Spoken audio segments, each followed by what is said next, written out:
इस चिट्ठी में अकबर ने लिखा था, मेरे खान बाबा, आप हमारे प्यार और शुभकामनाओं के इस संदेश को पढ़ें और जान ले कि कुछ तथ्य और हालात को देखकर ही हमने दिल्ली में पड़ाव डाला है। जब हमें पता चला कि आप हमसे मिलना चाहते हैं तो हमने ये कहलवाया कि आपको मेरे पास आने की जरूरत नहीं है। हमने आपसे काफी तकलीफ पाई है। आपको फिर से भरोसा देने के लिए मैंने लिखा है कि बाप बेटे के बीच भी झगड़ा हो सकता है, गैर इत्तेफाकी हो सकती है, लेकिन वो कभी एक दूसरे से अलग नहीं हो सकते। आप हमारे खान बाबा हैं, इसलिए हमारे बीच वही रिश्ता है। आपके गलत और दुखदाई काम के बावजूद हम आपको बहुत प्यार करते हैं। पहले की तरह हम आज भी आपको खान बाबा ही कहते हैं। हम समझते हैं कि इस समय हमारा आपका मिलना ठीक नहीं होगा। इसे अभी कुछ दिन टालना ही उचित होगा। आपने अपने खत में तीर्थ यात्रा पर जाने की बात लिखी है। मैं समझता हूं कि आप हज करने जाएं। किसी को भेजकर सरहिंद और लाहौर से अपना इकट्ठा किया हुआ धन दौलत मंगवा ले। अकबर का यह खत मिलने के बाद बैराम खान आगरा छोड़कर हज के लिए रवाना हो गया। इस दौरान बैराम खान का एक विरोध पीर मोहम्मद खान शाही फौज के साथ उसका पीछा कर रहा था। इस बात से नाराज होकर बैराम खान और उसके साथियों ने जवाब देने का फैसला किया और फिर वो हुआ जिसकी कल्पना भी मुश्किल थी। अकबर की शाही फौज अपने ही सेनापति रहे बैराम खान के खिलाफ मार्च कर रही थी। बैराम खान के साथियों की संख्या कम थी, लेकिन अकबर की सेना उसे हरा नहीं पाई। अंत में खुद बैराम खान अपने लोगों के खिलाफ हथियार उठाने से परेशान होकर सब कुछ छोड़ने का फैसला किया और इस फैसले से अकबर को वाकिफ कराने के लिए वो उससे मिलने जा पहुंचा। अकबर उस वक्त सरहिंद में अपनी फौज के एक शिविर में था। अकबर के पास आने पर संतरी ने उसे रोका, उससे अपनी तलवार देने को कहा। ये देखकर अकबर ने संतरी को ही वहां से हटने का इशारा कर दिया। संतरी चला गया। अब वहां अकबर और बैराम खान अकेले थे। बैराम खान जब अकबर के ठीक सामने पहुंचा तो वो आज पहले वाला बैराम खान नहीं था। आज वो कुछ थका हुआ था। उसके चेहरे पर उसकी थकावट साफ दिख रही थी। वो अकबर के पास घुटनों के बल बैठ गया। उसने म्यान से तलवार निकालकर अकबर की तरफ बढ़ाई और बोला, बादशाह, इंसाफ के लिए जो सही समझे वो करे।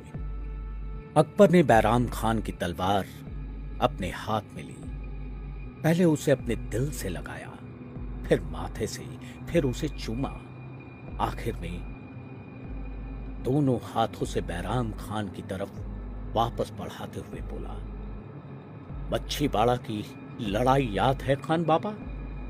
ये वही तलवार है ना जिसने मेरे वालिद जन्नत आशियानी नासिरुद्दीन मोहम्मद हुमायूं बादशाह की हिफाजत की थी? यही वो तलवार है जिसने पानीपत में हेमू को खत्म किया था।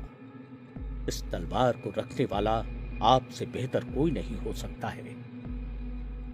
अब तक अपने हाथों में वो तलवार थामे खड़े बैराम खान की आंखें नम हो गई। उसने तलवार को चूमा, माथे से लगाया। अगले ही पल पत्थर दिल समझे जाने वाला बैराम खान फपक फपक कर रोने लगा। अकबर ने उसे संभालते हुए अपने कंधे पर रखे अंगरखे से उसके आंसू पोंछे और बोला, आपकी जगह कदमों में नहीं है। इसके बाद अकबर ने बैराम खान को अपने साथ गद्दी पर बैठाया और दोनों बातें करने लगे। कहा जाता है कि अकबर ने बैराम खान को कालपी या चंदेरी की सूबेदारी देने की बात कही, लेकिन बैराम खान ने कोई ओहदा लेने से इनकार कर दिया और मक्का जाने की बात कही। लेकिन बैराम खान मक्का ना पहुंच पाया। इतिहासकार हरबंस मुखिया का कहना है कि बैराम खान जब मक्का की राह पर था तो गुजरात के पाटन के पास ही किसी ने उसका कत्ल कर दिया। ये मुगल सल्तनत के एक योद्धा का बेहद दुखद अंत था। कत्ल के साथ ही बैराम खान का दौर खत्म हुआ, लेकिन मुगल दरबार में खींचतान अभी भी खत्म नहीं हुई थी। उल्टे सत्ता की लड़ाई बढ़ गई। शासन प्रशासन पर महामंगा का प्रभाव काफी ज्यादा था। अकबर ने मुनीम खान को अपना प्रधानमंत्री बनाया, जिन पर महामंगा का भी खास प्रभाव था। इसी वक्त राज्य विस्तार का नया दौर भी शुरू हुआ। महामंगा के बेटे अहमद खान के नेतृत्व में मालवा पर हमला किया गया। यहाँ बाज बहादुर का शासन था। बाज बहादुर और रानी रूपमती की कहानी उस जमाने में चर्चा का विषय थी। हमले में बाज बहादुर भागने में सफल रहा, लेकिन रानी रूपमती ने जहर खा लिया। कहा जाता है कि मुगल सेनापति अहमद खान ने इस हमले में क्रूरता की सभी हदें पार कर दी। राजधानी सारंगपुर में कत्ले आम मचाया गया। लोगों को बुरी तरह से लूटा गया। इसके बारे में उसी काल के लेखक अब्दुल कादिर बदायूनी ने अपनी किताब मुंतख बुत तवारिख में लिखा है कि शाही फौज के सेनापति अहमद खान और पीर मोहम्मद एक जगह पर खड़े थे। झुंड के झुंड बंदियों को उनके सामने लाया जाता रहा और उनका कत्ल होता रहा, जिससे खून की नदियों का बहाव न रुके। पीर मोहम्मद ने कत्ले आम पर सफाई देते हुए कहा, एक रात में ही इन सभी को बंदी बनाया गया था। उनके साथ और क्या किया जा सकता था। इस जीत के बाद अकबर ने मालवा कूच करने का फैसला किया, लेकिन कत्ले आम कराने वालों को सजा देने नहीं, बल्कि वहां हुई लूट पर कब्जा करने। इस वाकये के बारे में इतिहासकार शिरीन मूसवी का कहना है कि अकबर को जब मालवा फतह की खबर मिली तो वो बिना वक्त गवाए और बिना किसी को बताए तुरंत सेना के साथ मालवा पहुंच गया। वहां उसने अहमद खान को लूट का सारा माल रखने को और बंदी बनाई गई औरतों को छोड़ने को कहा।